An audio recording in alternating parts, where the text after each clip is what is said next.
Les Jeux paralympiques ont débuté mercredi. Vous avez peut-être suivi la cérémonie d'ouverture. Le cortège de la délégation française était ouvert par notre invité du jour, un footballeur pilier de l'équipe de France de cécifoot, Yvan Wondji. Yvan, bonjour. Bonjour Sarah Lou, bonjour à toutes et à tous. Merci beaucoup d'être avec nous aujourd'hui. Vous êtes plutôt occupé en ce moment. Votre parcours de footballeur, Yvan, il pourrait faire l'objet d'une série de podcasts en 15 épisodes, hein, au moins. Donc je vais essayer d'être assez brève. Vous avez grandi à Douala, au Cameroun. Le foot, c'est votre passion depuis toujours. Votre idole d'enfance, si je ne m'abuse, c'est un certain Samuel Eto'o. Oui, absolument, légende du football, le Pititi, oui. Les Lions indomptables du Cameroun. C'est un peu avant votre 10e anniversaire que vous devenez non-voyant. Et c'est là que vous arrivez en France pour raison médicale et que vous découvrez le cécifoot. Est-ce que vous pouvez nous raconter un petit peu cette découverte du cécifoot et comment la perte de vue vous a jamais éloigné du football? Effectivement, en fait, je suis né prématuré avec mon frère Mhm. jumeau et nos yeux n'ont pas été bien protégés dans les couveuses. On a grandi en étant voyant, on portait Mhm. des lunettes. Mon frère est toujours voyant et effectivement, à l'âge de 9 ans et demi, j'ai eu un décollement de la rétine.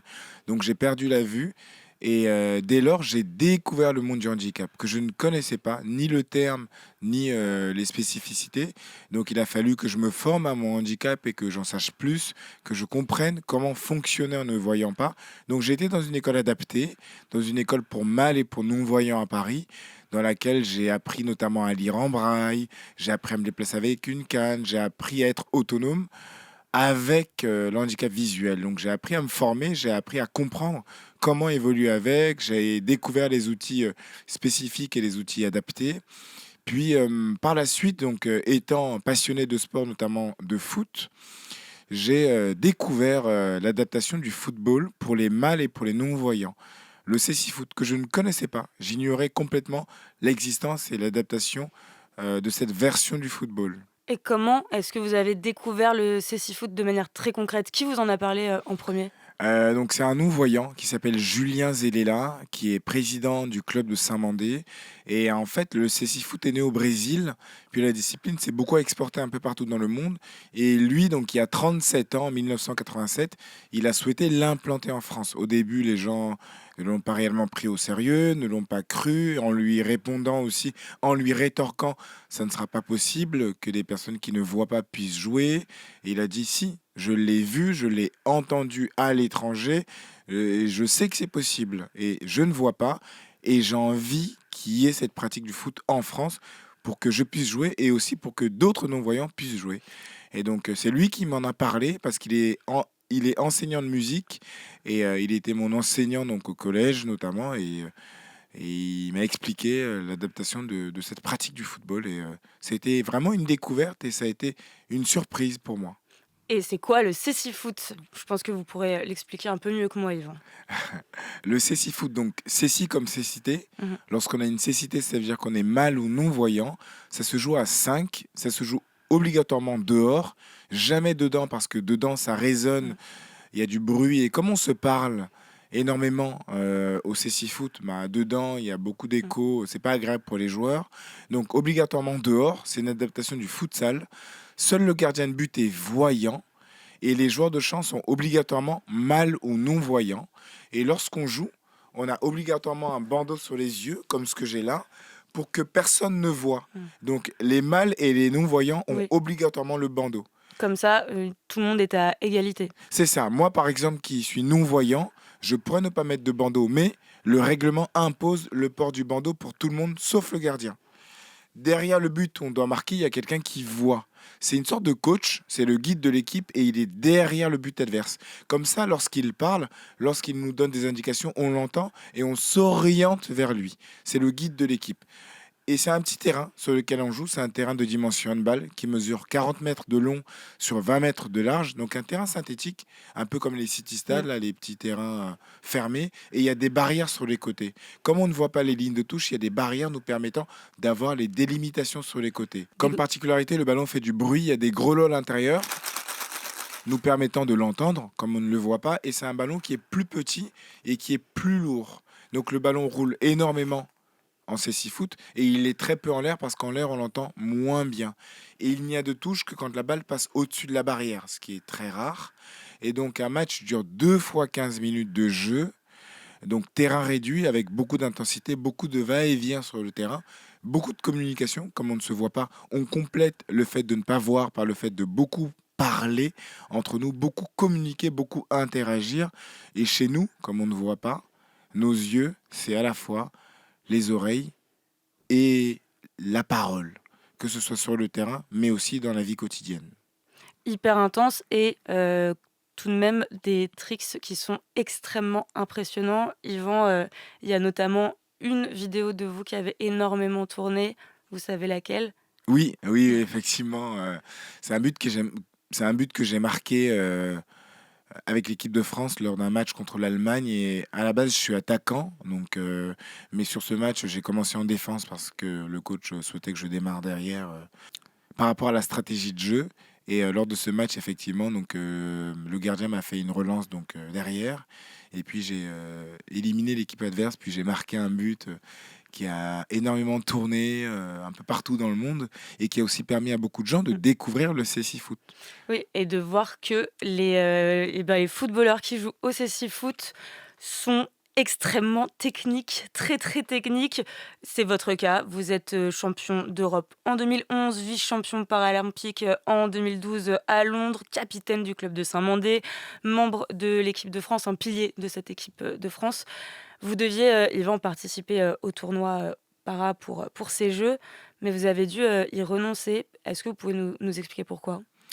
Oui, effectivement, donc j'ai la chance de jouer pour l'équipe de France depuis 14 ans. On a fait plusieurs tournois internationaux et là, on préparait les Jeux et je me suis blessé lors d'un tournoi au Maroc, justement lors de matchs préparatifs contre le Maroc et je me suis blessé donc sur une action un peu anodine où j'allais vers le but adverse avec la balle et je l'ai perdu et donc en me retournant pour revenir dans ma moitié de terrain pour défendre, enfin je me replaçais défensivement et je me suis tordu le genou donc je me suis fait le ligament croisé du genou gauche donc je vais me faire opérer dans quelques semaines et donc j'ai dû renoncer effectivement à la fin des sélections pour les Jeux. Donc forcément c'est frustrant parce que je m'entraîne depuis longtemps avec mes coéquipiers et puis on a fait déjà 2 Jeux paralympiques comme vous l'avez dit précédemment, donc à Londres et à Tokyo.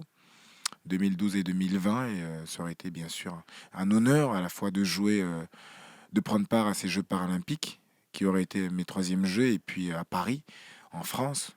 Voilà, pays dans lequel j'ai grandi aussi.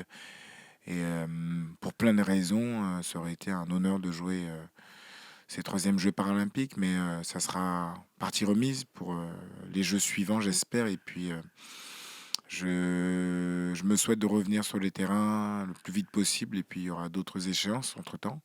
Coupe d'Europe, Coupe du Monde et le championnat national aussi, avec le club. On vous voyait, porte-drapeau, hein, pour ces Jeux. Certains vous voyaient porte-drapeau.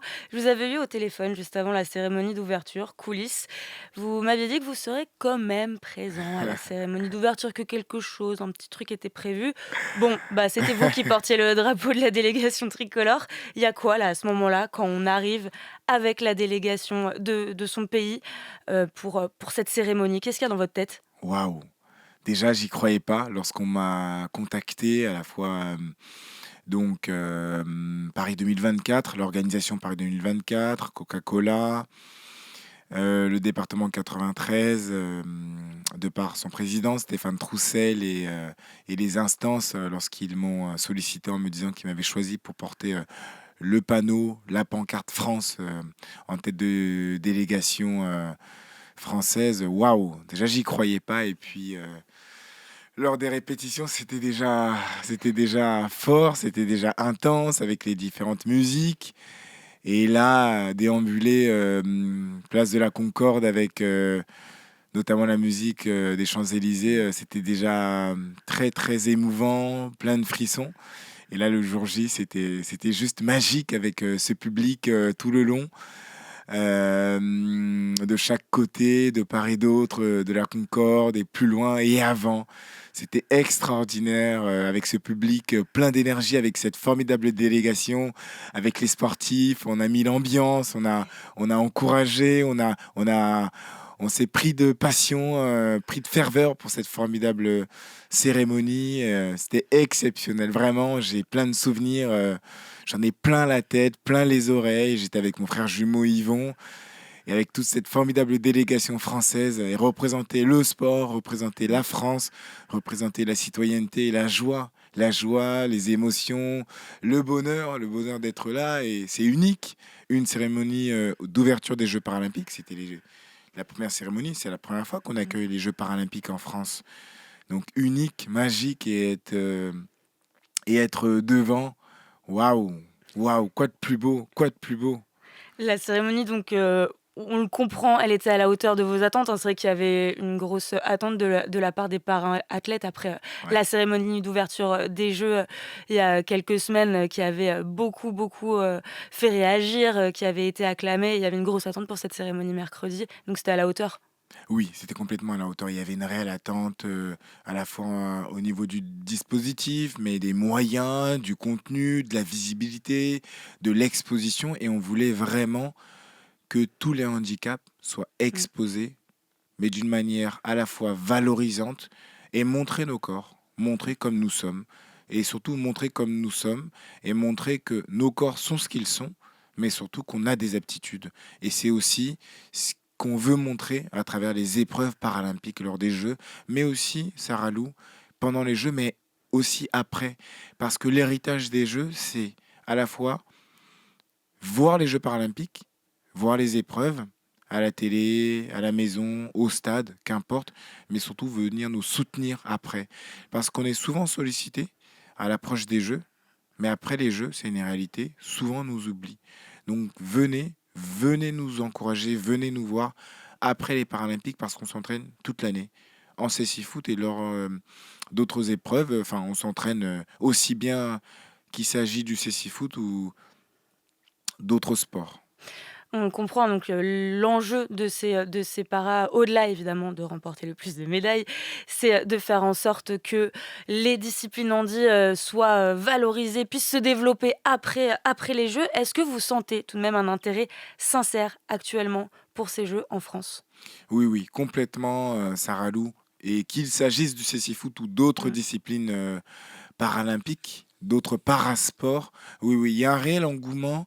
Vous savez, depuis qu'on sait qu'on aura les Jeux, depuis l'acquisition des Jeux, donc en 2015, quand ça a été voté et validé à Lima. Oui, oui. Pourquoi? Parce qu'il y a eu énormément de programmes de faits dans les écoles, beaucoup d'actions de sensibilisation, d'initiation, de promotion, de valorisation de parasport et de parasportifs à travers des programmes. Il y a aussi des marques qui se sont mobilisées. Les médias ont réellement joué le jeu.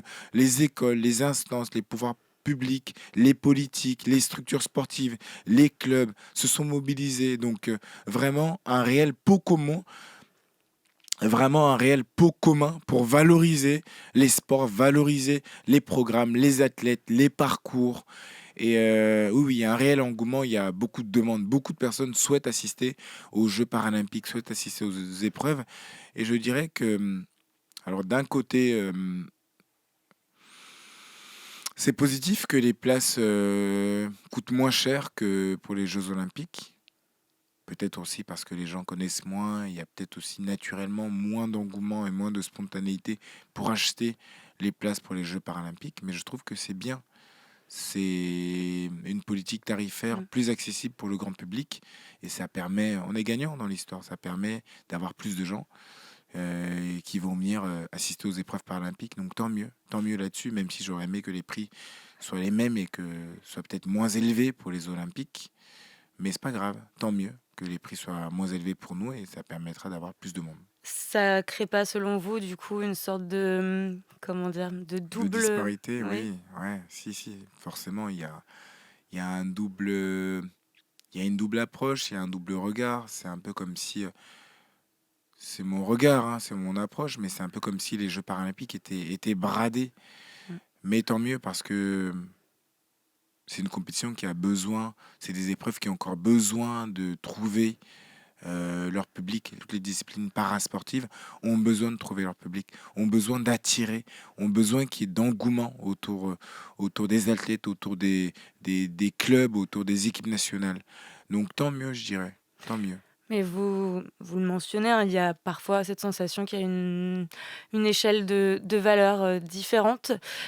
Il y a cette sensation parfois qu'il y a comme une échelle de valeurs et que les para-athlètes, les handi-athlètes qui sont mis en avant sont ceux qui ont le parcours le plus exceptionnel, ceux qui sont vraiment des super-héros, qui ont réussi à tout braver et qui l'ont fait. C'est eux qu'on va mettre en avant alors que des athlètes qui participent au para et qui méritent d'être mis en avant, et ben finalement c'est tous les para-athlètes. Est-ce qu'il n'y a pas cette sensation de ne pas être vu comme un sportif, mais comme une personne avec un parcours fou? C'est vrai que très souvent, on nous rappelle notre parcours, mais à travers le fait d'évoquer notre handicap. Et c'est vrai que très souvent, c'est notre handicap qui va être mis en avant, même plus que nos aptitudes sportives.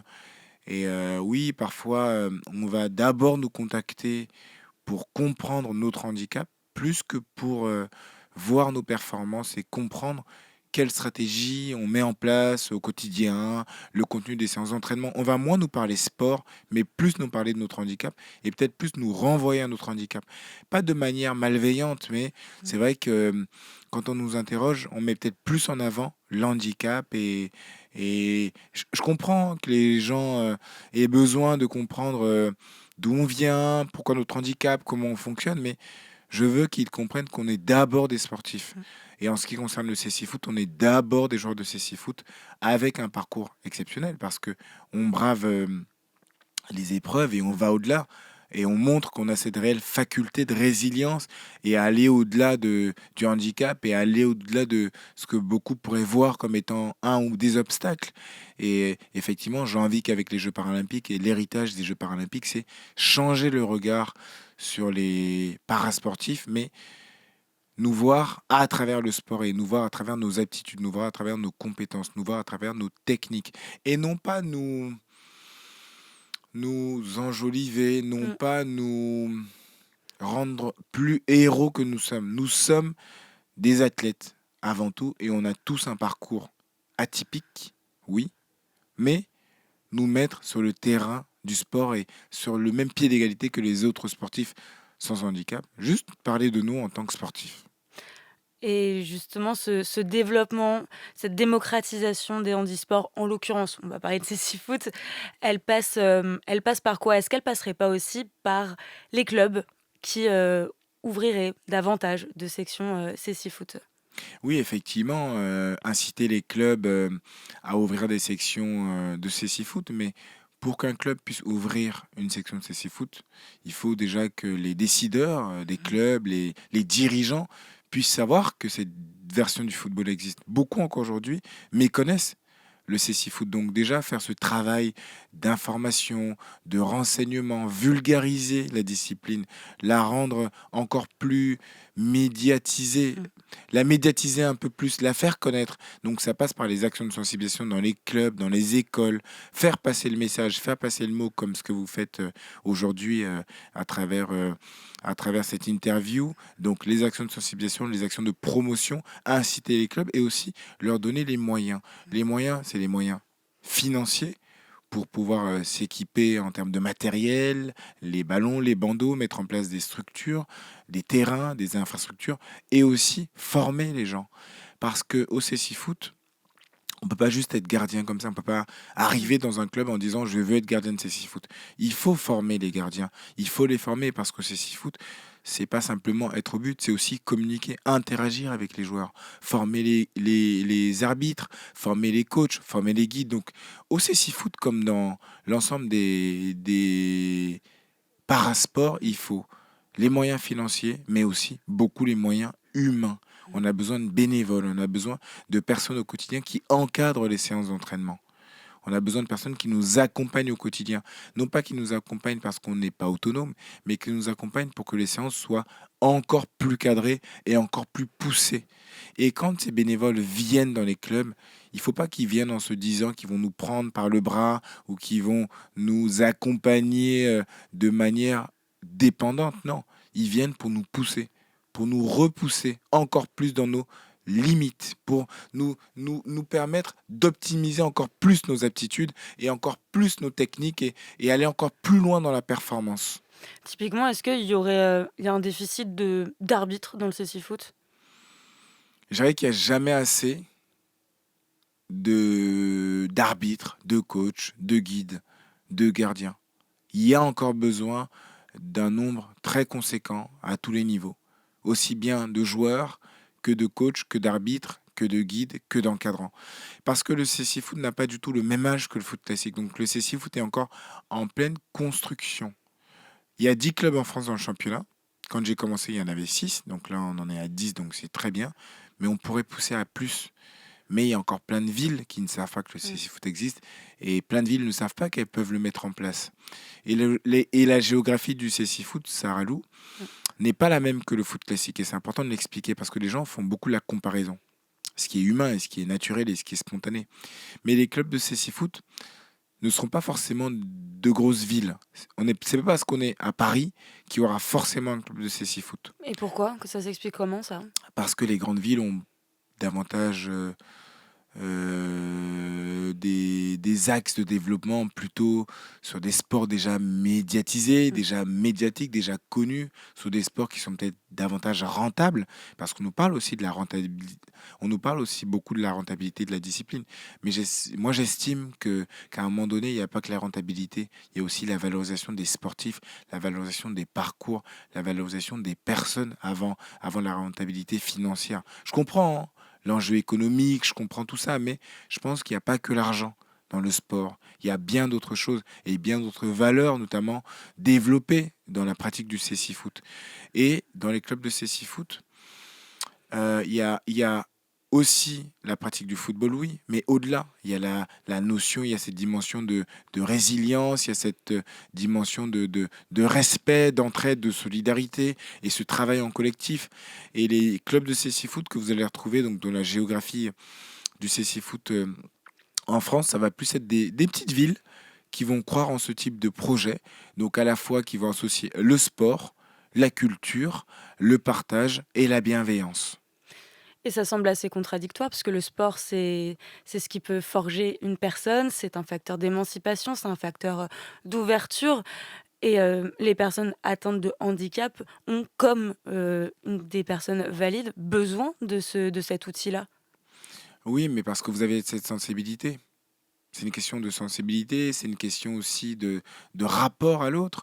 Et puis, très souvent, quand on n'a pas été confronté au handicap et quand on n'a pas côtoyé de personnes qui ne voient pas, par exemple, ou quand on n'a jamais eu et entendu parler de l'existence et de l'adaptation du foot pour les mâles et pour les non-voyants, très souvent, on est dans sa bulle et on a un raisonnement, on a un fonctionnement, on a une manière de penser qui n'est pas forcément la manière la plus proche du terrain et la plus humaine. Très souvent, on est dans une réflexion de rentabilité, optimisée, et on n'a pas forcément cette dimension humaine, ce regard humain.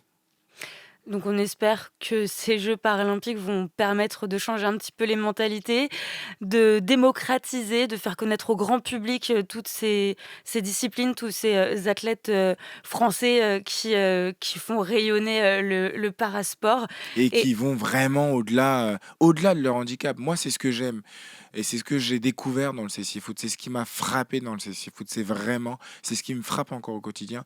C'est vraiment ce plaisir qu'on a à venir à l'entraînement parce qu'on vient pas juste pour taper dans le ballon, mais on vient pour partager avec les coéquipiers. On vient pour partager avec le staff. On vient pour partager avec tout le monde. Cette dimension, cette notion de collectif, cette notion de partage, de respect, de proximité. Vraiment, c'est ce qui m'anime.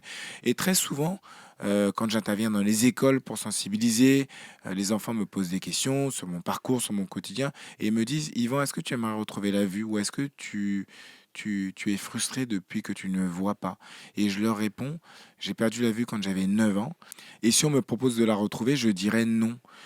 Non pas par orgueil ou par frustration, non pas par orgueil ou par frustration, mais parce que j'ai perdu la vue donc il y a 21 ans, et c'est pas un besoin chez moi, c'est pas un complexe, c'est pas une honte, parce que je me suis construit en voyant, donc j'ai eu la chance de voir, je me suis construit en voyant, donc jusque quasiment mes 10 ans, et puis je me suis aussi construit en ne voyant pas. Et si on m'accepte, c'est qu'on m'accepte comme je suis. Si on m'accepte, c'est avec le fait que je ne vois pas, mais j'ai aussi développé d'autres aptitudes, d'autres compétences, d'autres facultés. Je suis allé plus loin dans les sens que j'ai. Alors qu'un voyant va beaucoup plus se focaliser sur la vue. Et il va moins optimiser ses autres sens. Parce que la vue prend tellement le pas, la vue a une présence tellement importante au quotidien pour une personne voyante qu'elle va en oublier les autres sens. Et moi, j'ai peut-être perdu la vue, mais j'ai optimisé mes autres sens. L'ensemble de mes autres sens donc, sont complémentaires et sont beaucoup plus forts ensemble qu'individuellement. Merci beaucoup Yvan Wandji d'avoir été l'invité de 15 en cette semaine très chargée pour vous. Un petit pronostic avant de se quitter pour l'équipe de France de Cécifoot pour ce tournoi paralympique. Qu'est-ce que vous voyez? Écoutez, donc le tournoi paralympique en CC-Foot regroupe 8 équipes, donc en deux poules de 4. Donc ça va être un gros tournoi. Et dans la poule de l'équipe de France, donc il y a la Chine en premier adversaire, ensuite le Brésil en deuxième adversaire, puis la Turquie. Donc des équipes redoutables dans le circuit CC-Foot. Et dans l'autre poule, il y a l'Argentine, la Colombie, le Japon et le Maroc. Donc pareil, 4 équipes redoutables dans ce groupe. Ça va être un tournoi serré, ça va être un tournoi équilibré, ça va être un tournoi rude pour toutes les équipes et j'espère que l'équipe de France ira le plus loin possible, qu'elle finira dans les 2 premiers de la poule pour accéder aux demi-finales et puis on croise les doigts pour la suite, mais on sait que l'équipe donnera tout ce qu'elle a. Ben, on en reparlera à la fin du tournoi si vous voulez bien. Je vous souhaite une excellente journée Yvan. Encore merci d'avoir pu vous libérer pour être avec nous. On Avec, finit, j'ai l'impression que vous voulez finir ouais, avec avec plaisir et c'est le ballon qui vous remercie et j'aime beaucoup ce ballon parce que dedans donc il y a les grelots et pour moi les grelots symbolisent l'ensemble des êtres humains, voyants, malvoyants, non-voyants, tous dans le ballon, et on joue ensemble.